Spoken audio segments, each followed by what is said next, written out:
आप सभी कैसे हैं? आई होप आप सभी अच्छे होंगे और अपनी स्टडी को लगातार कर रहे होंगे। जैसा कि मैं आपसे बताना चाहता हूं कि हम लगातार ज्योग्राफी की क्लासें डाल रहे हैं और अभी तक हमने जो है 10 क्लासें डाल दी हैं ज्योग्राफी की। ये हमारी आज की 11वीं क्लास है। ठीक है, जैसा कि मैंने आपसे बताया था कि हमने जो सारी क्लासें हम ज्योग्राफी की डाल रहे हैं 1 बाई 1 डाले हैं। ठीक है, और अभी तक हम पिछले 3 क्लासों से जो है फिजियोग्राफिक डिवीजन ऑफ इंडिया के बारे में जो है डिस्कस कर रहे हैं। ठीक है, तो मैं दोस्तों आज की क्लास में वो सारा डिस्कशन करूँगा, हम क्विक रिवीजन करेंगे। ठीक है, क्योंकि हमने जितना अभी तक पढ़ा है क्विक रिवीजन करते हुए फिर आगे बढ़ेंगे। ठीक है, तो क्योंकि मैं अपना बेस्ट एफर्ट दे रहा हूँ यहाँ पे, अपना बेस्ट कंटेंट देने का प्रयास कर रहा हूँ। जितना भी मैं दे रहा हूँ सारा, चाहे आप वनडे एग्ज़ाम की बात करेंगे, वनडे एग्ज़ाम को देखें, चाहे आप स्टेट पीसीएस को देखेंगे, सारे ही जगह हर जगह आपको जो है इम्पोर्टेंट ये आपको रहेगा। ठीक है ना, क्योंकि जहाँ तक अभी तक जितना भी मैंने एनालिसिस किया वहाँ पे ज्योग्राफी के कोई भी एग्ज़ाम की आप बात करोगे तो वहाँ पर 2 से 3 क्वेश्चन तो आना ही है। ठीक है ना, 2 से 3 क्वेश्चन तो मैक्सिमम आना है। जब वनडे एग्ज़ाम की बात कर दूँगा, लेकिन मैं सारा का भी डिस्कस करता हूँ। तो सारा जैसे आपको दिख रहा होगा इस पीपीटी में। ठीक है, तो आज हमारी ये 11वीं क्लास है। कौन सी क्लास है? 11वीं क्लास है। ठीक है, जैसे कि हम हमेशा क्या करते हैं कि कोई भी जब अभी तक सेशन स्टार्ट करने से पहले हम एक मोटिवेशन थॉट पर डिस्कस करते हैं। तो आज का हमारा जो मोटिवेशन थॉट है उस पर हम डिस्कस करेंगे, इसके बाद जो हम आगे बढ़ेंगे। तो आज का हमारा मोटिवेशन थॉट है, हमारे सभी सपने सच हो सकते हैं। सही में आप कुछ भी करना चाहते हैं, आपका जो भी सपना है, जो भी आपका गोल है, जो भी आप बनना चाहते हैं, ठीक है, जो भी आपका एम है, जो भी आपका ड्रीम है, कहते हैं ना मेरी ड्रीम कार, मेरी ड्रीम जॉब, जो भी आप करना चाहते हैं, जो भी आप करना है, जो भी आप बनना चाहते हैं, आप सब कुछ बन सकते हैं। सारे सपने आपके सच हो सकते हैं। बस उन्हें पूरा करने का आपके अंदर साहस, उन्हें पूरा करने का आप साहस रखते हैं। अगर हम उसे पूरा करने क्या करते हैं? साहस रखते हैं। साहस का तात्पर्य वहाँ पे है कि अगर आपके अंदर डेडिकेशन है, आप चाहते हैं कि वो ड्रीम जॉब आपको मिले, तो जाहिर सी बात है अगर आपको ड्रीम जॉब चाहिए, आपको जो पाना है, जो भी आपका ड्रीम है, ड्रीम तक पहुँचने के लिए आपको हार्ड वर्क करना पड़ेगा। हार्ड वर्क एक आपकी साहस, जो साहस की जो व्याख्या नहीं होती है, साहस, जो साहसी व्यक्ति होते हैं कुछ भी कर सकते हैं। तो हार्ड वर्क वहाँ तक करने के लिए, वो पहुँचने के लिए, वहाँ तक पाने के लिए हार्ड वर्क करना पड़ेगा। ठीक है, तो ये वाल्ट डिज्नी एक बहुत बड़े फेमस फिलोसफर थे, बहुत बड़े राइटर थे। उन्होंने लिखा है कि हमारे सभी सब सपने ड्रीम्स सच हो सकते हैं अगर हम उन्हें पूरा करने का साहस रखते हैं। तो don't let your dream B dream. यहाँ पे जैक जॉनसन का एक क्या कहते हैं बहुत बहुत इंपॉर्टेंट स्टेटमेंट है, मैं उससे पहले बताऊंगा आपको। डोंट लेट योर ड्रीम, ठीक है, डोंट लेट योर ड्रीम, मुझे अभी याद आया तो मैंने आपसे डिस्कस किया। Don't let your dream dream B dream, don't let your dream B dream. ठीक है ना, बी ड्रीम, खुद सपना बनो, सपने मत बनाओ। डोंट लेट योर ड्रीम, सपने जैसा मत सोचो, बी ड्रीम, खुद एक ड्रीम बन जाओ आप। ठीक है, तो ऐसा ही कुछ आपको करना है कि आप जो भी बनना चाहते हैं, जो भी आपके सपने सच हो सकते हैं अगर आप उन्हें पूरा करने का साहस रखते हैं। तो इसी जोश, इसी उल्लास के साथ हम आज की क्लास को स्टार्ट करते हैं। जैसा कि मैंने बताया था कि जब हम क्लास स्टार्ट करेंगे तो आज हम लोग क्विक रिवीजन करेंगे, इसके बाद हम लोग आगे बढ़ेंगे। मैं आपको हमेशा जो मोटिवेशन थॉट इसलिए बताता हूँ तो आपके अंदर एक पॉजिटिविटी का जो हार्मोन्स है वो जनरेट हो जाए और बड़े ही जोश के साथ आप क्लास को करें। मैं जितनी मेहनत से आपको क्लास करता हूँ यहाँ पे अपना बेस्ट परफॉर्मेंस देता हूँ ताकि आपको समझ में आए। तो मैं आपसे यही आशा करता हूँ कि आप वीडियो को पूरा देखिए लास्ट तक, क्योंकि सारा पॉइंट इंपॉर्टेंट है, सारे एग्ज़ाम के लिए इंपॉर्टेंट है। और स्किप मत करिएगा और लाइक करिए, अगर आपको कंटेंट अच्छा लगता है लाइक करिए, फीडबैक दीजिए। कोई भी क्वेरी है, कोई भी प्रॉब्लम, उसको हमसे पूछिए, हम आपसे ज़रूर उसको सॉर्ट आउट करने का प्रयास करेंगे। इसको अपने दोस्तों को भी शेयर करिए, जिन्हें नहीं पता है उन्हें बताइए। अगर आप नए हैं चैनल में देख रहे हैं तो आप इसे लाइक ज़रूर करिएगा, तो आपको सबसे पहले अगर हमारा कोई भी वीडियो आएगा तो आपको नोटिफिकेशन मिल जाएगी, ताकि आप उस वीडियो को देख पाएंगे।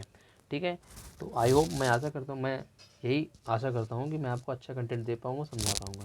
ठीक है, हम जितने भी हमारे पास सोर्स अवेलेबल हैं, अपने शॉर्ट सोर्स के माध्यम से हम आपको कंटेंट देने का प्रयास कर रहे हैं।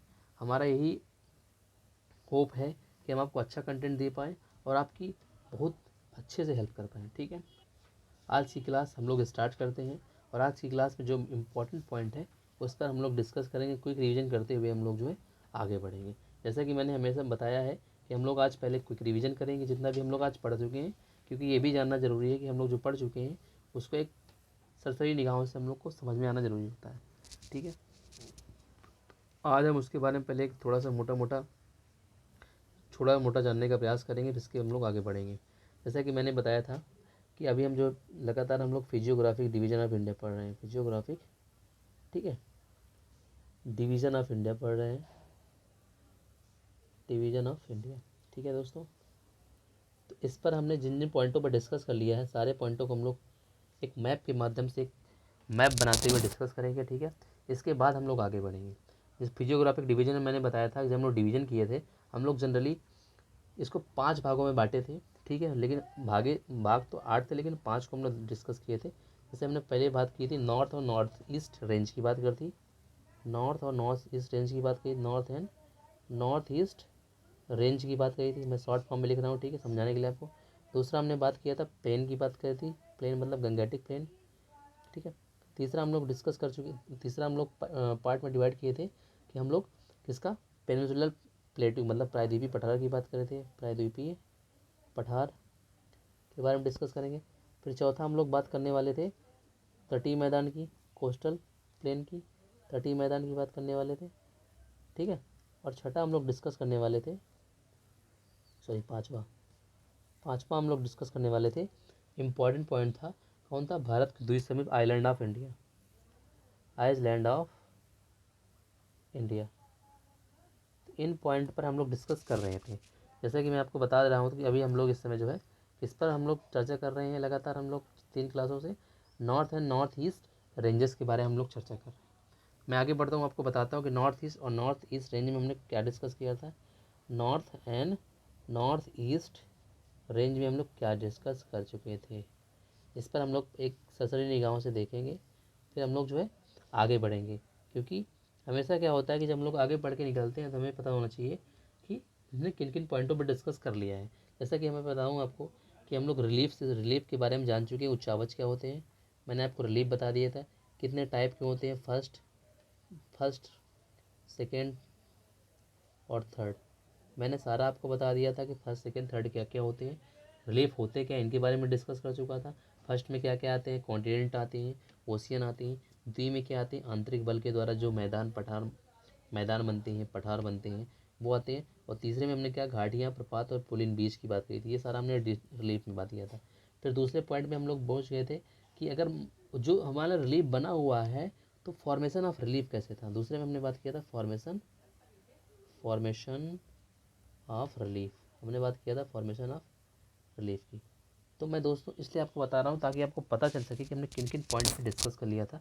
फॉर्मेशन ऑफ, जब हम रिलीफ की बात कर रहे थे तो वहाँ पे हमने डिस्कस किया था फॉर्मेशन ऑफ रिलीफ में कि हमने किन टाइप से जो है फॉर्मेशन रिलीफ का हुआ है, चाहे मैदान की बात हो, चाहे पठार की बात हो, चाहे पुलिन की, चाहे बीच की बात हो, चाहे किसी भी पॉइंट की बात हो, ठीक है, चाहे घाटियों की वैली की बात हो, कैसे बने हुए। तो हमने 3 यहाँ पे इस प्रिंसिपल की बात करी थी। पहला हमने कॉन्टिनेंटल डिप्थ थ्योरी की, कॉन्टिनेंटल डिप्थ थ्योरी, DCDT, जिसे अल्फ्रेड वेगनर ने दिया था। ठीक है, मैं शॉर्ट बताऊंगा। फिर द्वितीय हमने बात किया था the theory of plate tectonic की बात में, जिसे हैरी हैस ने दिया था, हैरी हैस ने दिया था, ठीक है ना, हैरी हैस ने दिया था, तो ये भी याद रखिए। तीसरा हमने डिस्कस किया था कोबलर्स जियो सिंक्लाइन थ्योरी, कोबलर्स का जियो सिंक्लाइन थ्योरी के बारे में डिस्कस किया था। मैं शॉर्ट में इसलिए बता रहा हूँ ताकि आपको एक मोटा मोटा से पता चल जाए कि क्या क्या था। ठीक है, इसके बाद हम लोग इसके बाद हम लोग डिस्कस किए थे कि जो प्लेट्स होती हैं उनमें कौन कौन सी प्रकार की क्या होती है, गतियाँ कौन कौन सी होती हैं। मोशन ऑफ प्लेट के बारे में डिस्कस किए थे, मोशन ऑफ प्लेट, ठीक है, मोशन ऑफ प्लेट के बारे में डिस्कस किए थे, जिसमें से हमने कन्वर्जेंट, डाइवर्जेंट और ट्रांसफॉर्मेशन, ठीक है, कन्वर्जेंट, फिर डाइवर्जेंट, मैं ज़्यादा डिस्कस नहीं करूँगा कि क्या है कन्वर्जन, सब मैं डिस्कस कर चुका हूँ, क्लास देखिए। फिर ट्रांसफॉर्म, ठीक, बाउंड्री, इनके बारे में डिस्कस किए थे। तो इसके बाद हमने डिस्कस किया था कि कैसे कैसे फॉर्मेशन हुआ है, कैसे पेंजिया, पेंथलासा और ये गोंडवाना लैंड में टूटा हुआ है, 33 सागर क्या होता है, सारा हमने डिस्कस कर लिया था। ठीक है, फिर हम लोग सर आगे बढ़ते हुए पूछे थे कि पर्वत कितने प्रकार के, how types of mountain, mountain के मतलब पड़ा टाइप्स ऑफ, एक minute, types of types of mountain, ठीक है। तो टाइप्स ऑफ माउंटेन के बारे में डिस्कस करते हैं। तो टाइप्स ऑफ माउंटेन्स क्या क्या होते हैं, कितने टाइप्स के होते हैं। तो टाइप्स ऑफ माउंटेन में हमने बात किया था फोल्ड माउंटेन क्या होते हैं। फिर हम लोग सेकेंड में डिस्कस करें वोल्केनिक माउंटेन। फिर हम लोग थर्ड में डिस्कस किए थे क्या, हम लोग ब्लॉक माउंटेन के बारे में डिस्कस किए थे। ब्लॉक माउंटेन कौन कौन से होते हैं। और फिर इसके बाद हमने रेजिडुअल, ठीक है, अवशिष्ट पर्वत जो होते हैं, ठीक है, रेजिडुअल अवशिष्ट पर्वत, तो हम लोग सारे डिस्कस करते हैं। फोल्ड माउंटेन क्या होता है, नवीन वलित माउंटेन होते हैं। इसके बारे में हम एक पॉइंट में और डिस्कस किए थे। जब हम लोग डिस्कस कर ही रहे थे इसमें, तो हम लोग इसमें डिस्कस किए थे कि आखिर माउंटेन क्या होते हैं, माउंटेन, ठीक है, माउंटेन में डिस्कस किए थे। इसके बाद हम लोग बोले थे कि माउंटेन रेंज क्या होती है। इसके बाद हम लोग डिस्कस किए थे कि चैन क्या होती है, माउंटेन चैन क्या, चैन, ये सारा हम लोग डिस्कस कर चुके थे, ठीक है। माउंटेन के बारे में बता चुका था, ब्लॉक माउंटेन क्या होता है, वॉल्केनिक माउंटेन, ब्लॉक माउंटेन क्या होता है, और रेजिडुअल क्या होता है, सारा मैंने डिस्कस कर दिया था, ठीक है। दो देश प्लेटें कैसे टक्कर करती, कैसे कोलिजन होता है, किस कौन सी प्लेट नीचे जाएगी, सबडक्ट होगी, सारा मैंने डिस्कस किया था। सबसे लंबा माउंटेन्स क्या है, सबसे ऊंचा माउंटेन्स क्या है, हमने सारे माउंटेन्स के बारे में डिस्कस किया था, ठीक है ना। वॉल्केनिक माउंटेन क्या होता है, ये सारे माउंटेन्स के बारे में हम लोग डिस्कस कर चुके थे। फिर इसके बाद हम लोग आए थे, जैसे हम लोग माउंटेन के बाद डिस्कस करने के बाद आए थे कि हिमालय का इंट्रोडक्शन, हिमालय इंट्रोडक्शन, ठीक है ना, परिचय में आए थे हिमालय के, कि हम लोग परिचय में बात कर रहे थे। परिचय में हमने उसके पहले फॉर्मेशन की बात करी थी, कैसे फॉर्मेशन हुआ था इसका, फॉर्मेशन की बात कर लिए थे। इसके बारे में फिर इसकी कुछ किसकी क्वालिटी के बारे में बात की थी, क्वालिटी मतलब इसके गुण के बारे में बात किए थे हम लोग, कौन कौन से इसके गुण होते हैं, कैसे हमारी रक्षा करता है उत्तर पूर्व से आने वाली हवाओं से, एक रक्षा प्रहरी है, ठीक है, कौन कौन से जैव विविधता के लिए फेमस है, और इसके पर्यटन के लिए, टूरिज़्म के लिए, सारा हमने इसके डिस्कशन किया था कैसे क्या होता है। फिर इसके हम लोग डिवीज़न की बात की थी हिमालय का, सॉरी एक मिनट, इसके डिवीज़न के हम लोग डिस्कस किए थे कि डिवीज़न, फिर इसका हम लोग जो है हिमालय का डिवीज़न किया था, division of Himalaya, division of Himalaya, division of Himalaya. फिर डिवीज़न ऑफ हिमालय का हम लोग डिस्कस किए थे, डिवीज़न ऑफ हिमालय। तो डिवीज़न ऑफ हिमालय में मैंने सबसे पहले क्या किया था, उसको विभाजित किया था, कैसे क्या होता है, क्लासिफिकेशन या डिवीज़न जो भी कह सकते हैं।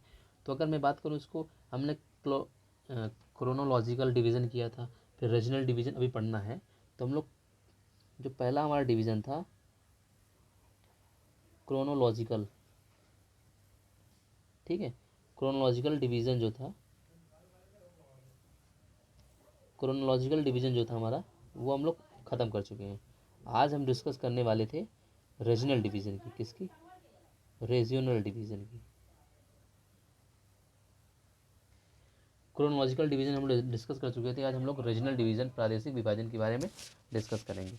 मैंने क्रोनोलॉजिकल डिवीज़न में क्या क्या आपको बताया था, ये भी मैं डिस्कस करके आपको बताऊंगा। किसमें हमने पहले ट्रांस हिमालय की बात करी थी, एक मिनट, हम लोग किसके बारे में डिस्कस किए थे, हम लोग जिसमें हम लोग ट्रांस हिमालय के बारे में डिस्कस किए थे, ट्रांस हिमालय, ठीक है।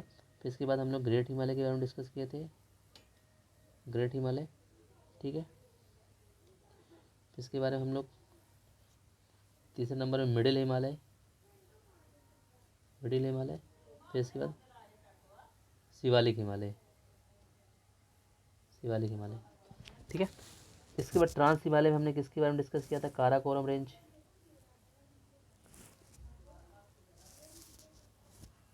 काराकोरम रेंज, ठीक है, काराकोरम रेंज के बारे में डिस्कस किया था। इसके बाद हमने जास्कर, जास्कर रेंज के बारे में डिस्कस किया था। इसके बाद हमने क्या किया था, कैलाश, एक मिनट, जास्कर हो गया, फिर कैलाश हो गया,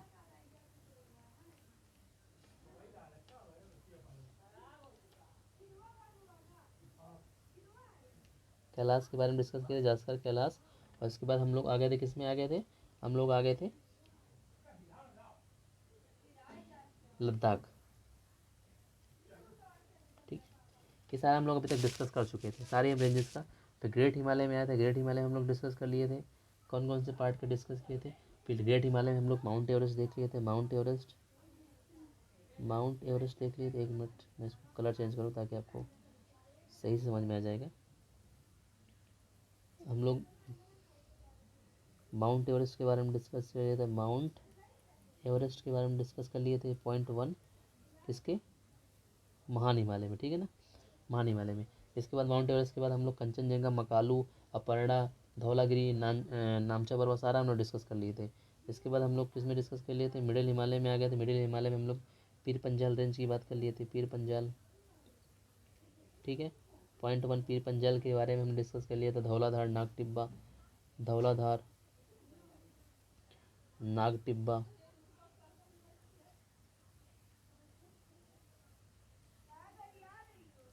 नागटिब्बा, ठीक है, सारा हम लोग डिस्कस कर चुके थे। यहाँ तक शिवालिक रेंज के बारे में हम लोग डिस्कस कर, ये सारा हम लोग अभी तक पढ़ चुके हैं सारा कुछ, ठीक है। अब हम आज की क्लास में जो हम डिस्कस करने वाले हैं, मैंने एक पॉइंट आपको बताया था, सचर जोन, फॉल्ट क्या होती है, फॉल्ट के बारे में डिस्कस किया था। फॉल्ट के बारे में डिस्कस किया था, फॉल्ट के बारे में डिस्कस किया था। फिर इसके मैंने जोन के बारे में डिस्कस किया था। तो मैंने ये बताया था कि कौन कौन से जोन होते हैं। ITCZ के बारे में मैंने बात की थी, ITSZ के बारे में डिस्कस किया था मैंने। फिर दूसरा मैंने बताया था MCT के बारे में डिस्कस किया था, मेन क्रिस्टल थ्रस्ट, ठीक है, मेन सेंट्रल थ्रस्ट हो गया। फिर MBT के बारे में बात किया था, main boundary thrust, main boundary fault के बारे में डिस्कस किया था। फिर चौथा हम लोग डिस्कस कर रहे थे किसके बारे में, HFF का हिमालय फ्रंटल फॉल्ट के बारे में, इनके बारे में डिस्कस किया था। किसके किसके बीच में होता, सारा हमने जो है डिटेल में डिस्कस किया था इसको। ये पॉइंट बहुत पूछे जाते हैं, जैसे इंडो सांगपो सचर जोन को क्या बोलते हैं, दूसरा नाम किससे, सारे नाम हमने सारा कुछ इसमें डिस्कस किया था, ठीक है ना। तो इतना सारा हम इसलिए आपको बताना चाहते हैं, इसलिए हमने आपको अभी तक जो है हमारा जो 10 मिनट में हमने जो रिवीजन किया है, इसलिए कि हम यहाँ तक सारी चीज़ें पढ़ चुके हैं, सारा हमने पॉइंट कवर कर लिया। मैं एक पॉइंट नहीं आपको बताने बैठूंगा, ठीक है। अब जो है आज का जो हमारा नया है, अभी तक हमने जितने पॉइंट बताए इनमें सारे इंपॉर्टेंट पॉइंट थे। इन्हीं के अंदर हमने घाटियाँ जो भी आई सारा कुछ हमने डिस्कशन किया है। ये हमारा क्रोनोलॉजिकल डिवीज़न था, इसका हिमालय का क्रोनोलॉजिकल डिवीज़न था। इसमें हमने पूर्वांचल की पहाड़ियों के बारे में डिस्कस किया था, पूर्वांचल की पहाड़ियों का, पूर्वांचल पहाड़ी के बारे में हमने डिस्कस किया था। इसी में हमने पूर्वांचल पहाड़ियों के बारे में बताया था कि पूर्वांचल पहाड़ियाँ क्या होती हैं। सारा हम इसलिए बता रहे हैं आपको कि सारा हम लोग इस सारी क्लासों में हमने डिस्कस कर लिया है। अब आने वाली क्लास में जब डिस्कस करना है रीजनल डिवीज़न ऑफ इंडिया, मतलब रीजनल डिवीज़न मतलब उसका जो रीजनल डिवीज़न उसके बारे में हम लोग डिस्कस करेंगे। इसके बाद हम जो है फिर इसके बाद प्लेन में आएंगे, क्योंकि इसका एक ही पार्ट बचा था, रीजनल डिवीज़न बचा था, क्योंकि अभी तक हमने सारा कुछ इसका जो है कवर अप कर लिया था, ठीक है। तो आज जो हम लोग रीजनल डिवीज़न के बारे में डिस्कस करेंगे उसमें बहुत आसान से सारे पॉइंट को डिस्कस करेंगे। जैसे हम लोग इसमें 4 पॉइंट डिस्कस करने वाले हैं। पहले हम पंजाब हिमालय के बारे में जानेंगे, पंजाब हिमालय क्या होता है, पंजाब हिमालय। दूसरा हम लोग जानने का प्रयास करेंगे कि कुमाऊं हिमालय क्या होता है, कुमाऊं हिमालय, ठीक है, इसमें कौन कौन सा पार्ट कहाँ से कहाँ तक फैला हुआ है। तीसरा हम लोग बात करेंगे कि नेपाल हिमालय क्या होता है, इसके बारे में डिस्कस करेंगे, नेपाल हिमालय के बारे में। फिर चौथा हम लोग डिस्कस करेंगे असम हिमालय क्या होता है, कहाँ से कहाँ तक फैला हुआ है, हिमालय के बारे में हम लोग डिस्कस करेंगे। तो चारों पॉइंट बहुत इंपॉर्टेंट है एग्जाम के, बहुत पूछता है इनसे। रीजनल डिवीजन किसने दिया था, सर बर्नार्ड ने दिया था, सिडनी गेलार्ड बर्नार्ड ने दिया था। जो इसका रीजनल डिवीजन दिया था, किसने दिया था, सिडनी गेराल्ड बर्नार्ड, ठीक है ना, सिडनी गेराल्ड बरार्ड ने दिया था, ठीक है ना, बर्नार्ड ने दिया था, ऐसे करके। तो ये जो भूगोलवेत्ता थे, क्या भूगोलवेत्ता थे, इन्होंने दिया था, ये भूगोलवेत्ता थे, ठीक है, इन्होंने जो है दिया था इसको, इन्होंने इसको जो डिवीज़न है दिया था, ठीक है। नदी घाटियों के आधार पर इन्होंने दिया था, किसके आधार पर दिया था, इन्होंने जो है जो बेस माना था उसको माना था बेस्ड ऑन द रिवर, ठीक है, नदी और घाटियों के आधार पर इन्होंने जो है इसका जो है डिवीज़न किया था। तो बिना किसी देरी के हम लोग स्टार्ट करते हैं और डिस्कस करते हैं कि आखिर ये होता क्या है सारा कुछ हमने जो है इसमें डिस्कस करेंगे, ठीक है ना। तो पॉइंट वाइंड हम लोग बढ़ेंगे। हिमालय का प्रादेशिक विभाजन, रीजनल डिवीजन ऑफ इंडिया और हिमालय, पंजाब हिमालय के बारे में, कुमाऊं हिमालय के बारे में, नेपाल हिमालय और Assam Himalaya. Sidney Gerald Burrard point है, बहुत पूछा जाता है एग्जाम में, किसने दिया था, तो किसने दिया था, सिडनी गेराल्ड बर्नार्ड। भूगर्भ शास्त्री है, हिमालय का वर्गीकरण दिया था नदी घाटियों के आधार पर, ठीक है, किसके आधार पर, नदी घाटियों के आधार पर दिया था, ठीक है। इसमें हिमालय को 4 प्रदेश में बांटा गया, जैसे हम ऊपर बता चुके हैं। कौन कौन 4 प्रदेश हैं? पहला हिमालय है, पहला क्या है? पंजाब हिमालय, दूसरा क्या? कुमाऊं हिमालय है, ठीक है। तो ये कहाँ से कहाँ तक फैला हुआ ये भी याद रखिएगा।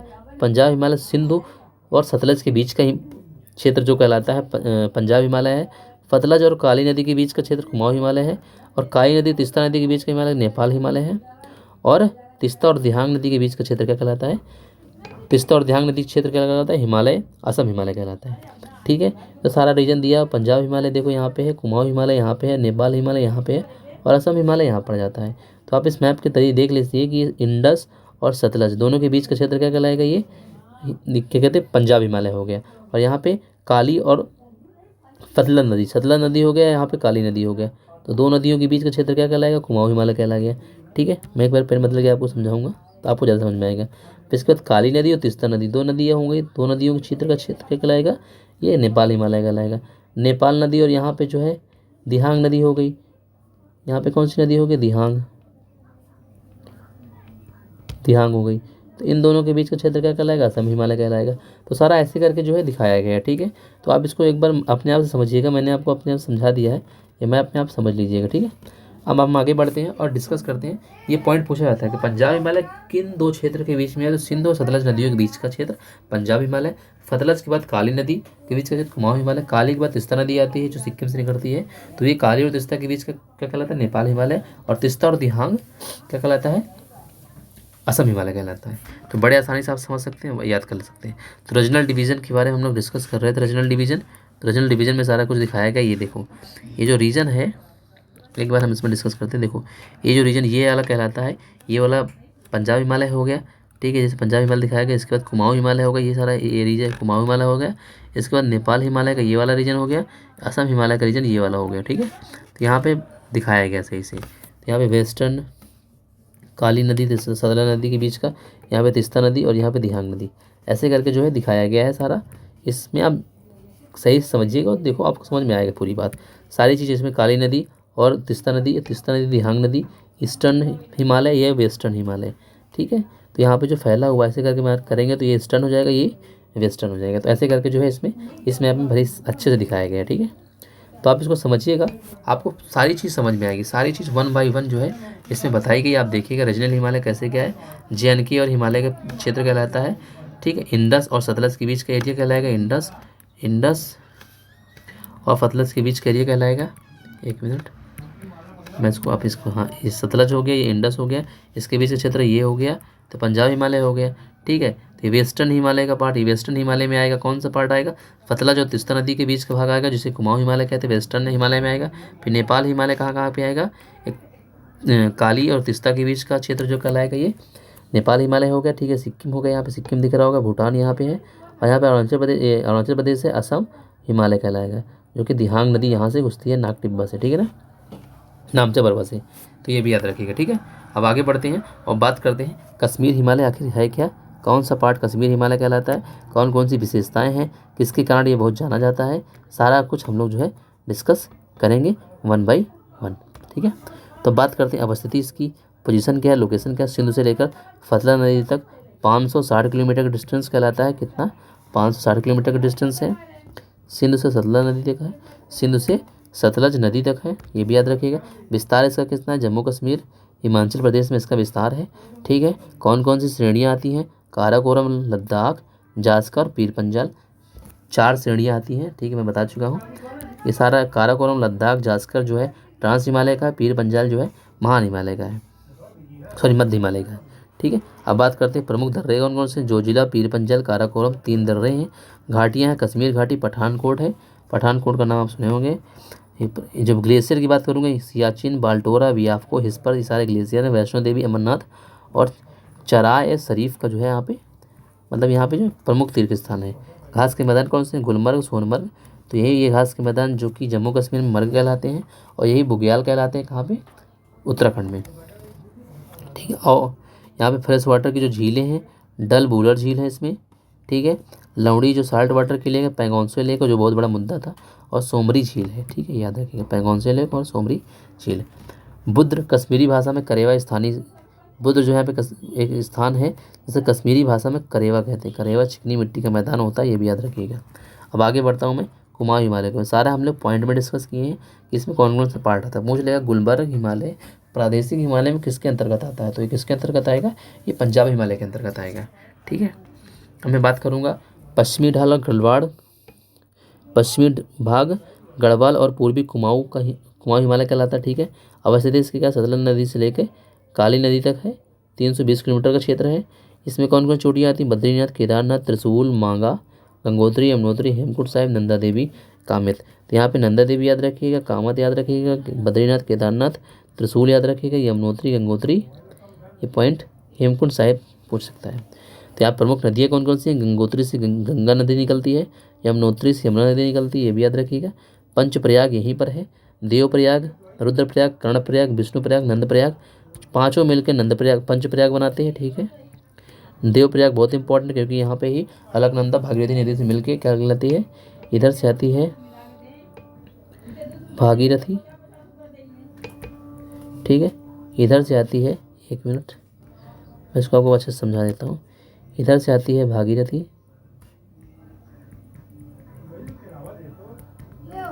ठीक है, इसका पेन चेंज करूँगा मैं, और इधर से आती है अलकनंदा,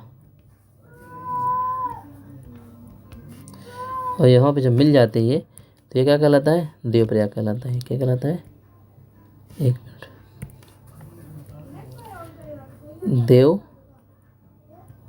देवप्रयाग कहलाता है। ठीक है, अब देवप्रयाग जब आगे बढ़ जाती है तब इसका नाम क्या हो जाता है, गंगा हो जाता है। एक मिनट, गंगा हो जाता है, क्या हो जाता है, गंगा हो जाता है। तब इसका नाम क्या हो जाता है, गंगा हो जाता है। अभी तक इसका नाम क्या था, भागीरथी था। ठीक है, तो ऐसे करके जो है समझते हैं हम लोग क्वेश्चन को, आगे बढ़ते हैं। ठीक है, इतना आपको समझ में आ गया। अब हम बात करते हैं प्रमुख झीलें कौन कौन सी, झीलें को बात करते हैं कौन कौन सी हैं, नैनीताल, भूमिताल, सातताल, सारी झीलें हैं। प्रमुख हिल स्टेशन मसूरी बहुत फेमस है। प्रमुख दर्रे हैं उत्तराखंड के माना, नीति, लिपुलेख। ठीक है, दर्रे इंपॉर्टेंट है, याद रखिएगा। घाटियाँ कौन कौन सी हैं, दून है और द्वार है। ठीक है, देहरादून एक घाटी है जो कि अनप्रस्थ घाटी है, और ये क्या है, हरिद्वार क्या है, हरिद्वार क्या है, अरुणोदय है। तो घाटी के बारे में मैंने आगे बताया, तो देख लीजिएगा आप इसमें कौन सा। फूलो घाटी उत्तराखंड में बहुत फेमस है, फूलो घाटी उत्तराखंड में, वैली ऑफ फ्लावर्स उत्तराखंड भी इसमें फेमस है। अब नेपाल है, सिक्किम, दार्जिलिंग हिमालय। नेपाल हिमालय को क्या बोलते हैं, सिक्किम हिमालय को बोलते हैं, दार्जिलिंग हिमालय बोलते हैं। नेपाल हिमालय को सिक्किम हिमालय बोलते हैं और दार्जिलिंग हिमालय भी बोलते हैं, नाम अलग अलग है, याद रखिएगा। इसकी काली नदी से तीस्ता नदी तक फैला हुआ है, 800 किलोमीटर रेंज का है, क्षेत्रफल अधिक है। प्रमुख नदी कौन कौन, तीस्ता नदी है। कौन कौन सी नदी है, प्रमुख नदी तीस्ता नदी है। और घाटी कौन सी है इसमें, काठमांडू घाटी है। ठीक है, दर्रा कौन सा है, नाथुला और जयलेपला दर्रा है, याद रखिएगा। हिमालय की सबसे ऊंची चोटियाँ कौन सी है, माउंट एवरेस्ट, कंचनजंगा, मैकाल, अन्नपूर्णा इसी के अंतर्गत आती हैं। सारी महत्वपूर्ण चोटियाँ आती हैं इसी में। और यहाँ पे जो विशेष फीचर इसका लेप्चा जनजाति का निवास स्थान है, लेप्चा जनजाति, जो कि कहाँ पाई जाती है, ये सिक्किम में पाई जाती है। ठीक है, चाय के बागान के लिए सर्वाधिक उपयुक्त है असम, चाय के बागान के लिए सर्वाधिक उपयुक्त क्षेत्र कहलाता है, चाय के बागान के लिए, याद रखिएगा। ठीक है, यहाँ पे जो है मैं इसका एक बार आपको जो है थोड़ा सा ये करके मैं आपको दिखाता हूँ। यहाँ पे जो है एक मैप करके दिखाया गया है कि माउंट एवरेस्ट की ऊंचाई है इतनी दिखाई गई है यहाँ पे, ऐसे करके। ठीक है, यहाँ पे माउंट एवरेस्ट के बारे में जो है दिखाया गया है। यहाँ पे फिर माउंट केटू के बारे में दिखाया है कितनी ऊंचाई पर है। फिर कंचनजंगा की ऊंचाई बताई गई है। फिर इसके बाद लाओत्से, फिर मकालू, फिर छेओयू, फिर धौलागिरी, फिर मंसाली, फिर नंगा पर्वत, फिर अन्नापूर्णा। यहाँ पे ऊंचाई के हिसाब से इसको दिखाया गया है कि ऐसे करके जो है ऊंचाई बढ़ती गई, हाइट ऑफ फीट। ठीक है ना, तो यहाँ पे peak in the Himalaya range में पीक कौन सी, peak in the Karakoram range. तो यहाँ पे क्या है, ये काराकोरम रेंज में पड़ती है ये, और सारा जो है हिमालय रेंज में पड़ती है। ठीक है, हाइट के हिसाब से यहाँ पे दिखाया गया है कि यहाँ पे जो है कितनी ऊंचाई पर क्या है। ठीक है, तो याद रखिएगा। 10 highest peak in the world, 9 are located in the Himalaya. 9 किसने है, हिमालय में लोकेटेड है। ये सारी यहाँ पे देखो दिखाया गया, ये सारा यहाँ पे, ये यहाँ से यहाँ तक। ठीक है, तो इस सारी चीज़ें जो है मैप के जरिए बहुत अच्छे से दिखाई गई हैं, आप इसको समझ लीजिएगा और आप आराम से जो है इसको कर सकते हैं। ठीक है, तो मेरा बताने का मतलब था, मैंने आपको समझा दिया सारी चीज़ें। बाकी जो है आपको जब PDF मिलेगी तो उसमें भी आप देख सकते हैं। ठीक है, अब असम हिमालय की बात करता हूँ। तीस्ता नदी से लेकर ब्रह्मपुत्र नदी तक 720 किलोमीटर का क्षेत्र है, लंबाई में विस्तृत है। ठीक है, छोटी इसमें नामचा बरवा चोटी है। ठीक ठीक है। ब्रह्मपुत्र, लोहिंद, दिहांग, दिवास। ब्रह्मपुत्र नदी को ही दिहांग नदी बोलते थे, नदियाँ हैं। लोहित, दिबांग इसके सहायक नदियाँ हैं। अपार जल विद्युत क्षमता है इसमें, अपार जल विद्युत क्षमता है। डाफला, अभोर, मिसमी, मोनापा जनजातियाँ पाई जाती हैं, डाफला। ठीक है, यहाँ पे अरुणाचल प्रदेश में पाई जाती है। अभोर, मिसमी अरुणाचल प्रदेश में पाई जाती हैं। आज मैंने जो है जनजातियों वाला चैप्टर पढ़ाया था स्टैटिक जीके में, तो आप उसको जाके देख लीजिए जाके। उसमें मैंने भली बात जो है जातियों के बारे में बहुत अच्छे समझाया है। जनजातियाँ कौन कौन सी होती हैं, कौन कौन सी इंपॉर्टेंट जनजातियाँ हैं जो एग्ज़ाम के पॉइंट ऑफ व्यू से बहुत इंपॉर्टेंट है। सारा मैंने जनजातियों के बारे में क्लास ली है, आप जाइएगा वहाँ पे जो है देखिए जाके। यहाँ की समस्या क्या है, झूम कृषि, मृदा अपरदन। ठीक है, यहाँ पे झूमिंग कृषि की जाती है और सॉइल इरोजन होता है, तो यहाँ पे जो है बहुत प्रॉब्लम है, यही यहाँ की एक मेन प्रॉब्लम है। इस प्रॉब्लम्स के बारे में डीप में डिस्कस करेंगे, लेकिन अभी नहीं, वर्ल्ड ज्योग्राफी वाले पार्ट में हम लोग इसमें डिस्कस करेंगे। अब मैं बात करता हूँ कि हिमालय के जो प्रमुख दर्रे हैं। अभी तक हम लोग दर्रे के बारे में डिस्कस कर रहे थे, लेकिन अब जो फेमस दर्रे हैं, बहुत क्वेश्चन आता है दर्रों से। तो JNK और लद्दाख के दर्रे, हिमाचल प्रदेश के दर्रे की बात करें, अन्य प्रमुख दर्रे अरुणाचल प्रदेश और मणिपुर के दर्रे, उत्तराखंड के और सिक्किम के दर्रे के बारे में डिस्कस करेंगे। तो मैं सबसे पहले बात करूँगा कि दर्रों का मैं एक अलग से वीडियो लेके आने वाला था, लेकिन मैं इसी में डिस्कस कर देता हूँ। JNK और लद्दाख के दर्रे हैं, तो बनिहाल दर्रा पहला दर्रा है, बनिहाल दर्रा है। कहाँ पे है ये, पीर पंजाल श्रृंखला पर स्थित है। पॉइंट 1 नोट करिएगा। श्रीनगर का प्रवेश द्वार इसी पे है। पूछता है कि श्रीनगर का प्रवेश द्वार किस दर्रे को कहते हैं, बनिहाल दर्रे को कहते हैं। ठीक है, तो बनिहाल दर्रे को श्रीनगर का क्या कहते हैं, प्रवेश द्वार बोलते हैं, श्रीनगर का प्रवेश द्वार कहते हैं। जम्मू नगर को श्रीनगर से जोड़ता है, पॉइंट 1। दूसरा पॉइंट याद रखिए, जम्मू नगर को श्रीनगर से बनिहाल दर्रा जोड़ता है। ठीक है ना, किस श्रेणी में, पीर पंजाल श्रेणी में, जो कि मध्य हिमालय का भाग है। जवाहर सुरंग इसी बनिहाल दर्रे से होकर गुजरती है। जवाहर सुरंग NH44 जो श्रीनगर से कन्याकुमारी जोड़ता है, सबसे लंबा मार्ग जो है NH44 से, जो श्रीनगर से कन्याकुमारी जोड़ता है। जैसे ऊपर से हम लोग जाएंगे ऐसे करके, ऐसे करके हम लोग निकलेंगे जब नीचे, तो ये ऐसे करके मैं थोड़ा सा मैप आपको बना देता हूँ ताकि आपको जो है समझ में आ जाए। तो यहाँ पे जब हम लोग यहाँ से यहाँ तक जोड़ते हैं पूरा, तो NH44 जो है इसी दर्रे से निकलता है, बनिहाल दर्रे से। ठीक है, चिनानी नौशेरी सुरंग है, यहीं पे क्या है, नौशेरी सुरंग है, इसे श्यामा प्रसाद मुखर्जी सुरंग बोलते हैं। क्या बोलते हैं, चिनानी नौशेरी सुरंग को क्या बोलते हैं, श्यामा प्रसाद मुखर्जी सुरंग बोलते हैं, इसी में है। ठीक है, याद रखिएगा।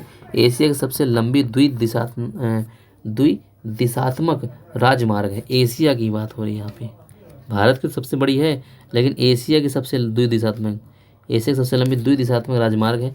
बाई डायरेक्शनल हाईवे टनल है, बाई डायरेक्शनल, पॉइंट याद करिएगा। तो सारे पॉइंट मेरे बताने का मतलब ये, एग्जाम में कोई भी पॉइंट आएगा आपसे छूटना नहीं चाहिए। पीर पंजाल पर्वत श्रृंखला पर है, बनिहाल दर्रा, बनिहाल, मेरा हाल बेहाल हो गया पिया को देख, तो ऐसे करके जो है आप क्वेश्चन को बना सकते हैं कि बनिहाल, हाल बेहाल, तो ऐसे करके कहाँ पे है, तो पिया को देख के, तो पीर पंजाल दर्रा, तो पीर से आप याद कर लीजिए। तरीके देखो, थोड़ा सा इंटरटेनमेंट लगता है, बस बच्चों को जो है समझ में आए, आप लोगों को समझ में, आप लोग कर जाए क्वेश्चन वहाँ पे, तो वो इम्पोर्टेंट जो होता है। ठीक है ना, समझाने के तरीके मैं बहुत अपनाऊंगा, बस आपको जो है समझ में आए, आप करें उसको अच्छे से। ठीक है ना, तो यहाँ पे याद रखिए, पीर पंजाल दर्रा कहाँ पे है, बनिहाल दर्रा। ठीक है, बनिहाल दर्रा पीर पंजाल पर्वत में स्थित है। श्रीनगर का प्रवेश द्वार कहलाता है। जम्मू कश्मीर से श्रीनगर को जोड़ता है बनिहाल दर्रा। श्यामा प्रसाद मुखर्जी सुरंग यहीं से गुजरती है। जवाहर सुरंग यहीं से गुजरती है, जिससे होके NH44 श्रीनगर से कन्याकुमारी तक जाता है। ठीक है, एशिया का सबसे लंबी द्विदिशात्मक बाई डायरेक्शनल हाईवे यहीं से गुजरता है। अब पीर पंजाल की बात करता हूँ, जो पीर, अब यहाँ पे देखो बनिहाल दर्रा हो गया। ठीक है, ये मैं सारे दर्रे जो बात कर रहा हूँ जम्मू कश्मीर लद्दाख के दर्रे रहेंगे। ठीक है ना, अब बनिहाल दर्रे की बात कर रहा हूँ मैं, बनिहाल दर्रा की बात हो रही है, जो कि पीर पंजाल श्रेणी में है। एक पीर पंजाल दर्रा जो पीर पंजाल श्रेणी में ही है, जम्मू कश्मीर को श्रीनगर से भी जोड़ता है। तो ये भी जम्मू का श्रीनगर से जोड़ता है, ये भी जम्मू को श्रीनगर से जोड़ता है। ठीक है, खारदुंगला दर्रा है जो लेह को सियाचिन से जोड़ता है, लेह को सियाचिन से, खारदुंगला दर्रा, खारदुंगला दर्रा जो लेह को सियाचिन से जोड़ता है।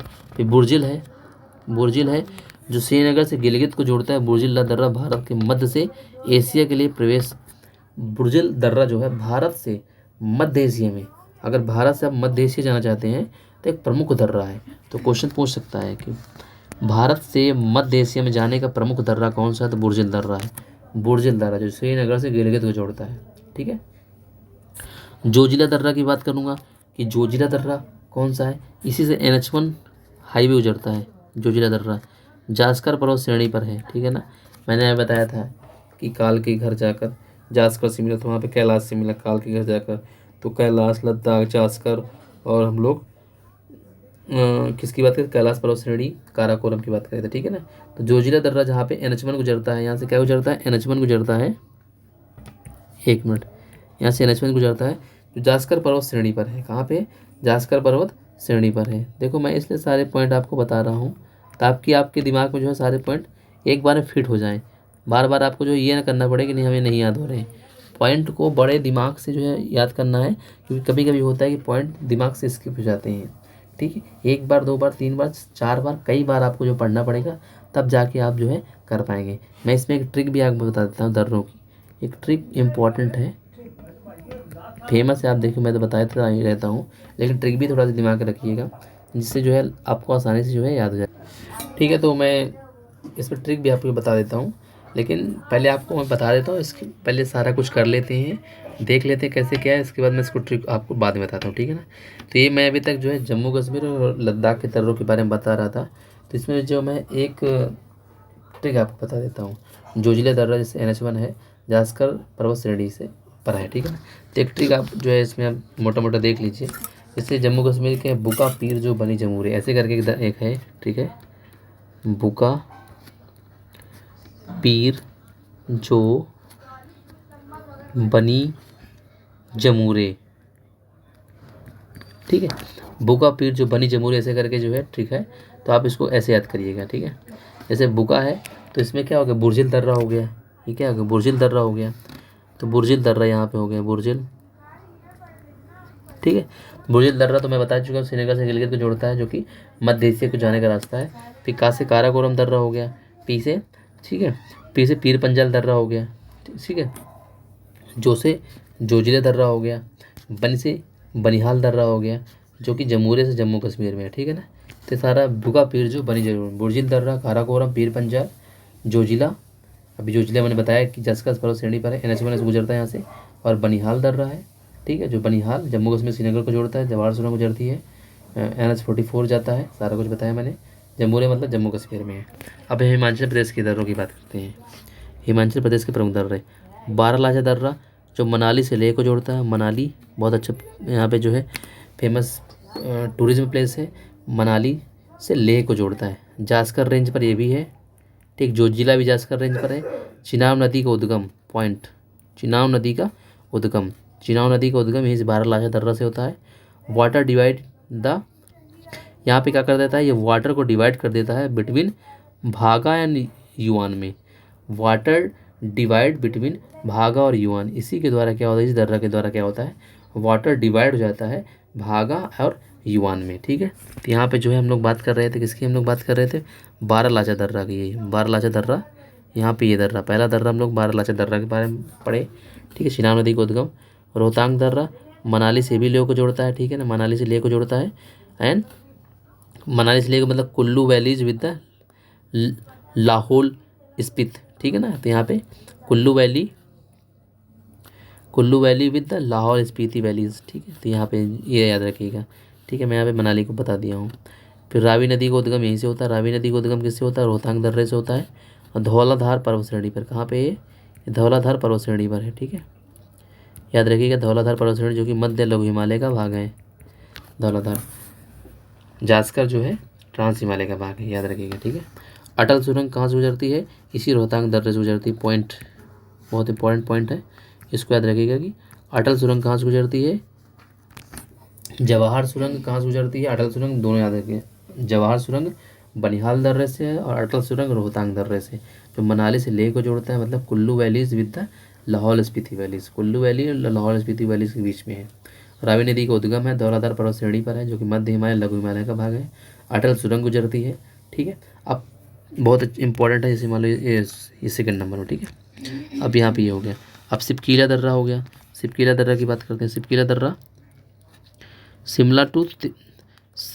शिमला से तिब्बत की ओर जाने का रास्ता है, बृहद हिमालय में स्थित है ये, ठीक है। कौन से, बृहद हिमालय, महान हिमालय में। सतलज नदी इसी दर्रे से होकर भारत में प्रवेश करती है। तो सतलज नदी किस दर्रे से होकर भारत में प्रवेश करती है, सिपकीला दर्रा से होकर, पॉइंट याद रखिएगा, सिपकीला दर्रा से होकर भारत में प्रवेश करती है। यहाँ पे देपसा पास है, देपसा दर्रा है जो Spiti valley and Parvati valley के बीच में है। स्पीति देपसा दर्रा है जो स्पीति वैली और पार्वती वैली के बीच में है, स्पीति वैली और पार्वती वैली के बीच में। इंपॉर्टेंट, इसको भी याद रखिएगा, ठीक है, ये तो इंपॉर्टेंट है ही है, ठीक है। तो यहाँ पे मैंने सिपकीला दर्रा के बारे में बता दिया। सिपकीला दर्रा यहाँ पे ये हो गया, ठीक है ना। सिपकीला दर्रा कौन सा है, ये यहाँ पे सिपकीला दर्रा, यहाँ से एक मिनट, यहीं से हो गए सतलज नदी भारत में प्रवेश करती है। और ये यहाँ पे देवास दर्रा हो गया, देपसा दर्रा हो गया। देपसा दर्रा भी हिमाचल प्रदेश में है, जो कि क्या करता है, स्पीति वैली और पार्वती वैली को जोड़ता है। इसकी भी एक थोड़ी सी इंपॉर्टेंट ट्रिक है, थोड़ा सा आप इसको भी समझ लीजिए। ट्रिक सीरोब हिमाचल, क्या नाम है इसका, सीरोब हिमाचल। सीरोब हिमाचल में रहता है। सीरोब कहाँ रहता है, सीरोब एक इलाके का नाम है जो कि हिमाचल में रहता है। सीरोब हिमाचल प्रदेश में रहता है, ऐसे करके आप याद कर लीजिए, ठीक है। सीरोब हिमाचल में रहता है, ऐसे करके आप सीरोब ऐसे करके याद कर लिया हम लोगों ने। अब इसको जैसे सीरोब है, सिपकीला दर्रा हो गया, ठीक है ना, रोहतांग दर्रा हो गया, और इसके बाड़ालाचा दर्रा हो गया। तो यहाँ पे जैसे रोहतांग दर्रा हो गया, इंपॉर्टेंट है दर्रा, याद कर लिया हमने। सिपकीला दर्रा इंपॉर्टेंट, बाड़ालाचा दर्रा है इंपॉर्टेंट, कर लिया हमने। अब इसमें जो देपसा दर्रा है, यहाँ पे हम लोग देपसा दर्रा के बारे में डिस्कस कर रहे हैं। तो देपसा दर्रा के बारे में बहुत कम पूछा जाता है, लेकिन याद दिमाग में रखें कि देपसा दर्रा भी हिमाचल प्रदेश में है, ठीक है। सिरोब हिमाचल, सिरोब से सिपकीला, रोहतांग और बाड़ालाचा दर्रा, ठीक है, इसको याद रखिएगा। अब आगे बढ़ते हैं और बात करते हैं थोड़ा सा इंपॉर्टेंट पॉइंट पर, फिर हम लोग डिस्कस करते हैं। जो प्रधानमंत्री नरेंद्र मोदी ने जो है 3 अक्टूबर 2020 को क्या करते हैं, तो रोहतांग दर्रा, मैं बात कर रहा था अभी रोहतांग दर्रे से, जैसे अटल सुरंग गुजरती है, यहाँ पे मैंने बात किया था ना अटल सुरंग, तो यहाँ पे रोहतांग दर्रे पर है। अटल टनल का उद्घाटन किया था, कब किया था, याद रखिए 3 अक्टूबर 2020 को। तकरीबन 10,000 फीट ऊंचाई पर बनी ये दुनिया की सबसे लंबी टनल है, दुनिया की सबसे लंबी टनल है, जो कि 9.2 किलोमीटर की है। इसे बनाने में 10 साल का समय लगा। कितने साल का वक्त लगा, 10 साल का। दुनिया की सबसे लंबी टनल, याद रखिएगा। कहाँ पर है, रोहतांग दर्रे पर। रोहतांग दर्रा कहाँ पे है, ये हिमाचल प्रदेश में है, ठीक है। यहीं से चिनाब नदी निकलती है, ये देखिए चिनाब नदी, सॉरी रोहतांग दर्रे से रावी नदी निकलती है, रावी नदी निकलती है धौलाधार पर्वत श्रेणी में, जो कि मध्य हिमालय का भाग इसमें है। अटल सुरंग, ठीक है, कब हुआ था, अक्टूबर 2020 में। 10,000 फीट ऊंचाई पर बनी दुनिया की पहली टनल है, 9.2 किलोमीटर लंबाई है, 10 साल वक्त लगा था। टनल जो होती है मनाली और लाहौल स्पीति घाटी को 12 महीने जुड़े रहेंगे।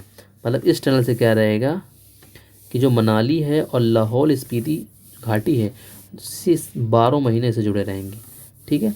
तो ये पॉइंट बहुत इंपॉर्टेंट हो जाता है। मैं इसमें भी दिखाऊंगा आपको कैसे टनल बनी हुई है। ये जो 9 किलोमीटर की टनल है, कैसे क्या है, एक मैप के जरिए मैं आपको दिखाऊंगा। पहले पॉइंट डिस्कस कर लेते हैं। हिमालय की पीर पंजल पर्वत रेंज में रोहतांग पास के नीचे लेह मनाली हाईवे इससे गुजरता है, ठीक है ना। हिमालय की पीर पंजल जो कि मध्य हिमालय में आता है, पर्वत रेंज में रोहतांग पास के नीचे जब जाओगे तो लेह मनाली हाईवे इस पर बनाया गया है। इससे मनाली और लेह के बीच की दूरी लगभग 86 किलोमीटर कम हो गई है। मतलब लेह मनाली के बीच की जो दूरी है 46 किलोमीटर कम हो गई है, हो जाएगी। 4 घंटे की बचत होगी। इसका नाम जो पूर्व प्रधानमंत्री अटल बिहारी वाजपेयी के नाम पर रखा गया है। बस समझ रहे हो ना, लेह मनाली हाईवे से जुड़ेगा और इससे जो है 46 किलोमीटर की डिस्टेंस कम हो जाएगी, जो कि अपने आप में एक बहुत बड़ी बात है। तो अब इस मैप को जब हम लोग थोड़ा सा जूम करके आपको दिखाएंगे और जो भी आपको जो है बताते हैं। तो यहाँ पे देखो चिनाब नदी है, ये इसका प्रवेश द्वार इसमें दिखाया गया है, दैनिक भास्कर से लिया गया है। ये टनल है, यहाँ से ये टनल है, यहाँ से जाती है, साउथ पोर्टल है यहाँ से। ये 9.2 किलोमीटर की टनल है। यहाँ से लेह मनाली हाईवे जाता है, ये नॉर्थ है, यहाँ से हम लोग एंटर करेंगे, एंट्री पॉइंट है यहाँ से, नॉर्थ पोर्टल है। और यहाँ से हम लोग घुसेंगे जब जाएंगे ऐसे करके, तो ऊपर से ये रास्ते के ऊपर जाता है। ये चिनाब नदी यहाँ से निकलती है, चिनाब नदी मरही, ठीक है। तो यहाँ पे मनाली है, एक मिनट, हाँ, तो यहाँ पे तो ये ब्यास नदी यहाँ से निकलती है, बगल से ब्यास नदी है, यहाँ से चिनाब नदी है। तो ऐसे करके दिखाया गया है एक रीजन। और यहाँ से जो है 10,000 फीट की ऊंचाई पर बना हुआ है, ठीक है। कहाँ बना, 10,000, दुनिया की सबसे लंबी टनल है, ठीक है। इस मैप के द्वारा आपको जो है सही से पूरा दिखा देगा कि ये पूरा यहाँ से यहाँ तक जोड़ेगी, ठीक है। तो हम आगे बढ़ते हैं और डिस्कस करते हैं अगले पॉइंट पर। अब उत्तराखंड के प्रमुख दर्रों के बारे में बात कर लेते हैं। लिपुलेख दर्रा, नीति, माना। माना, नीति, लिपुलेख। तो उत्तराखंड के दर्रे का ट्रिक याद करना है तो मालिनी, माना, नीति, लिपुलेख। ठीक है, तो लिपुलेख दर्रा पिथौरागढ़ और तकलाकोट तिब्बत से जोड़ता है ये। ठीक है, कैलाश यात्रा लिपुलेख दर्रा से होकर ही जाते हैं। कैलाश यात्रा इंपॉर्टेंट पॉइंट है, कैलाश यात्रा करने के लिए लिपुलेख दर्रा से होकर ही यात्रा करते हैं। नीति दर्रा जो है यूके और तिब्बत को जोड़ता है, ये पिथौरागढ़ और तकलाकोट जो कि तिब्बत में जोड़ता है, ये भी कैलाश यात्रा के लिए भी इम्पॉर्टेंट है। यहाँ से भी नीति से भी कैलाश यात्रा के लिए जा सकते हो आप, और यहाँ से माना से भी जा सकते हो। मतलब तीनों दर्रे से, लिपुलेख, नीति, माना, लिपुलेख, तीनों दर्रे से होकर आप जो है कैलाश यात्रा के लिए जा सकते हो। ये भी यूके और तिब्बत जोड़ता है। ये दर्रे एक साथ तीनों दिखाए गए हैं यहाँ से ये। ठीक है, तो माना, नीति, लिपुलेख सारे दर्रे जो है एक साथ दिखाए गए हैं जो तिब्बत को जोड़ती हैं, और तीनों दर्रे से होके आप कैलाश यात्रा के लिए जा सकते हैं, ये भी याद रखिएगा। अब सिक्किम के दर्रों की बात करते हैं। यहाँ पे जयलेपला दर्रा है और नाथुला दर्रा है। ठीक है ना, तो यहाँ ये तिब्बत और भारत को जोड़ता है। लेप्चा जनजाति यहीं पर रहती है इसी दर्रे पे। बृहद हिमालय में स्थित तिस्ता नदी पर द्वारा निर्मित है दर्रा। ये बृहद हिमालय पर स्थित है, मतलब महान हिमालय पर, और तिस्ता नदी द्वारा निर्मित किया गया है। किस नदी द्वारा? सिक्किम से निकलने वाली नदी तिस्ता नदी द्वारा निर्मित किया गया है, जो कि ब्रह्मपुत्र की सहायक नदी है। किसकी सहायक नदी है? ब्रह्मपुत्र की सहायक नदी है, सहायक नदी है। ठीक है, रेशम मार्ग के नाम से जाना जाता था। एक समय था कि यहाँ से रेशम का बहुत बड़ा व्यापार होता था, इसलिए रेशम मार्ग के नाम से इसको एक समय में जाना जाता था। सिल्क रूट कहा जाता था, सिल्क रूट, भारत का सिल्क रूट इम्पोर्टेंट है। जेलेपला दर्रा को, ठीक है, ये 1965 में बंद कर दिया गया था, 2006 में पुनः खोल दिया गया था। ठीक है, जब युद्ध हुआ था उस समय बंद कर दिया गया था। नाथुला दर्रा भारत और तिब्बत ये भी जोड़ता है। सिक्किम को चुम्बी घाटी से जोड़ता है। चुम्बी घाटी का मुद्दा बहुत था, तो उससे जो है इसको जोड़ता है, चुम्बी घाटी से जो है जोड़ता है नाथुला दर्रा। कैलाश मानसरोवर यात्रा यहाँ से नाथुला दर्रा से भी आप जा सकते हैं। ठीक है ना, सिक्किम को चुम्बी से जोड़ता है। चुम्बी घाटी से कौन जोड़ता है दर्रा? वो नाथुला दर्रा है। इसको भी याद रखिएगा। ठीक है, कैलाश मानसरोवर की यात्रा करना है तो आप नाथुला दर्रा से होके जा सकते हैं। इसकी ट्रिक है सी चैन, सी चैन। तो सी से सिक्किम हो गया, जैन से जयलेपला हो गया, ना से नाथुला दर्रा हो गया। ठीक है, यहाँ पे जो है दिखाएगा ये। ठीक है, नाथुला और जयलेपला दर्रा, दो दर्रे, और यहाँ पे जो है सारे दर्रे एक इसी स्लाइड में जो है दिखा दिए गए हैं सारे। यहाँ पे जो है अरुणाचल प्रदेश के दर्रे हो गए, यहाँ पे काराकोरम पास सारे दर्रे जो है, सारे दर्रे यहाँ पे जो है दिखा दिए गए हैं। तो जो सारा कुछ जो है इसी में जो है दिखा दी गई इसी दर्रे में। ठीक है ना, तो ये भी याद रखिएगा। अब अरुणाचल प्रदेश और मणिपुर के दर्रों की बात करते हैं। इसके बारे में हम अन्य महत्वपूर्ण दर्रों के बारे में बात करेंगे। अब बात करने जा रहे हैं तो बोमला दर्रा, जो कि अरुणाचल प्रदेश और मणिपुर में है। तो अरुणाचल प्रदेश को भूटान से जोड़ता है। ठीक है, बोमला दर्रा, बुमरा से याद कर लो, बुमरा, तो अरुणाचल प्रदेश से भूटान से जोड़ता है। बुमडीला दर्रा, ये तवांग घाटी जो अरुणाचल प्रदेश को तिब्बत की राजधानी लासा जोड़ती है। कहाँ जोड़ती है? लासा जोड़ती है, तिब्बत की राजधानी। तिब्बत की राजधानी का नाम क्या है? लासा। तिब्बत की राजधानी का नाम लासा जोड़ता है। यांगयाप दर्रा जो भारत चीन के बीच में है। ठीक है, ब्रह्मपुत्र नदी इसी दर्रे से होकर भारत में प्रवेश करती है। तो ब्रह्मपुत्र नदी किस दर्रे से होकर भारत में प्रवेश करती है? यांगयाप दर्रा। इम्पॉर्टेंट पॉइंट बन जाता है। ठीक है, इम्पॉर्टेंट पॉइंट बन जाता है, याद रखिएगा। यांगयाप दर्रा से होकर ब्रह्मपुत्र नदी भारत में प्रवेश करती है। यांगयाप दर्रा भारत से म्यांमार को जोड़ते हैं। ठीक है, और यहाँ पे जो भारत से म्यांमार को जोड़ने वाले दर्रे हैं उनके बारे में हम डिस्कस कर रहे हैं। भारत से म्यांमार से जोड़ने वाले दर्रे। ठीक है, अभी तक हमने बुमला दर्रा के बारे में बात की जो अरुणाचल प्रदेश से भूटान को जोड़ता है। ठीक है, भूटान जिसकी कैपिटल थिम्पू है। इसकी कैपिटल क्या है? थिम्पू है। भूटान की कैपिटल थिम्पू है। ठीक है, बुमडीला दर्रा जो तवांग घाटी अरुणाचल प्रदेश को तिब्बत की राजधानी लासा जोड़ता है। फिर यांगयाप दर्रा भारत चीन के बीच में है, भारत को चीन से जोड़ता है। इसी तरह से होकर ब्रह्मपुत्र नदी भारत में प्रवेश करती है। फिर भारत को म्यांमार से जोड़ने वाला दर्रा जैसे दीपू दर्रा है, मांडले शहर को जोड़ती है, मांडले शहर पर है। पांड सांड दर्रा और लीखा पानी दर्रा। ठीक है, लीखा पानी दर्रा, ये दोनों दर्रे जो हैं, तीनों दर्रे जो हैं, दीपू दर्रा बहुत इम्पोर्टेंट है। ये जो क्या करते हैं, ये किसको किसको जोड़ते हैं? भारत को म्यांमार से। अब तुजू दर्रा जो है ये मणिपुर को म्यांमार से जोड़ता है, ये मणिपुर को। यहाँ पे जो हम दर्रों के बारे में बात कर रहे थे, ये भारत को म्यांमार जोड़ते हैं, लेकिन तोजू दर्रा जनरली क्या करता है, मणिपुर को म्यांमार जोड़ता है, मणिपुर को म्यांमार जोड़ता है। यहाँ पे मणिपुर रहेगा उसको म्यांमार से जोड़ेगा, ठीक है। तो ऐसे करके जो हम लोग दर्रों को याद कर सकते हैं। अब अरुणाचल प्रदेश के दर्रों को याद करने की एक ट्रिक है, अरुणा यादीपो। क्या है, अरुणा यादीपो, अरुणा यादीपो। अब अरुणा यादीपो मैंने कह दिया, तो यहाँ से यांगयाप दर्रा हो गया, जिससे होकर ब्रह्मपुत्र नदी गुजरती है, यांगयाप दर्रा हो गया। और दी से क्या हो गया, दीपू दर्रा हो गया। दीपू दर्रा भी क्या कहते हैं, भारत को म्यांमार से जोड़ती है, तो मांडले शहर पर है, जो कि म्यांमार शहर से है, ठीक है। म्यांमार, दीपू, जूजू, तूजू, तूजू दर्रा मणिपुर को म्यांमार जोड़ती है। दीपू दर्रा जो है अरुणाचल प्रदेश को म्यांमार से जोड़ती है, जो कि भारत में अरुणाचल प्रदेश है, दीपू। और तीसरा क्या है, बोमडीला दर्रा। बोमडीला दर्रा क्या है, तवांग घाटी अरुणाचल प्रदेश से तिब्बत की राजधानी ल्हासा, तिब्बत की राजधानी ल्हासा जोड़ती है, ठीक है। तवांग घाटी जो कि अरुणाचल प्रदेश में है। तो ये 3 दर्रे इनसे अरुणाचल प्रदेश, अरुणा मतलब अरुणाचल प्रदेश, ठीक है। तो ऐसे करके आपको दर्रों को जो है याद करना है, बहुत आसान से आप याद कर सकते हैं। यहाँ पे जो है दर्रों के बारे में जो दिखाया गया है यहाँ पे, ठीक है, तो ये भी आप देख लीजिए। बोमडीला दर्रा यहाँ पे है, जी, यहाँ पे कौन सा दर्रा है, ठीक है। अब अन्य महत्वपूर्ण दर्रों की बात करते हैं, खैबर दर्रा। खैबर दर्रा पकुस्तवा provinces of Pakistan on the border of the with Afghanistan. तो यहाँ पे खैबर दर्रा जो है पाकिस्तान और अफगानिस्तान के बीच में है, जिसे नंगहर प्रोविजंस की तरह इसे बनाया गया, ठीक है ना। यहाँ पाकिस्तान से अफगानिस्तान की सीमा लगा हुआ है, ये कौन सा दर्रा है, खैबर दर्रा, ठीक है। जब हिस्ट्री पढ़ेंगे तो खैबर दर्रे का नाम बहुत बार आता है। जो अरेबियन आते थे अरब से, जो मुगल लोग आए, खैबर दर्रा से होके आए थे। भारत और पाकिस्तान के बीच में an internal part of the ancient silk road. जो प्राचीन काल में जो सिल्क रोड था, इसी से होकर होता था। कहाँ से, जो अरेबियन कंट्री से आते थे, ईरान के लोग आते थे। Throughout the history it has been important trade. History में इसका बहुत इम्पॉर्टेंट ट्रेड होता था।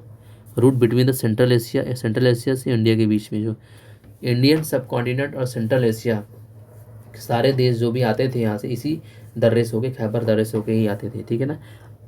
Vital strategic military choke point for various states that came to control. जितने भी बड़े बड़े यहाँ पे आए लोग शासन करने कंट्रोल किए। और वाइटल स्ट्रेटजिक मिलिट्री चौक जो था, एक वाइटल मिलिट्री स्ट्रेटिक चौक था, पॉइंट था, various states that came to control it, आए और यहीं से जो है कंट्रोल किया। अफगानिस्तान हो गए, या पाकिस्तान हो गया, ठीक है।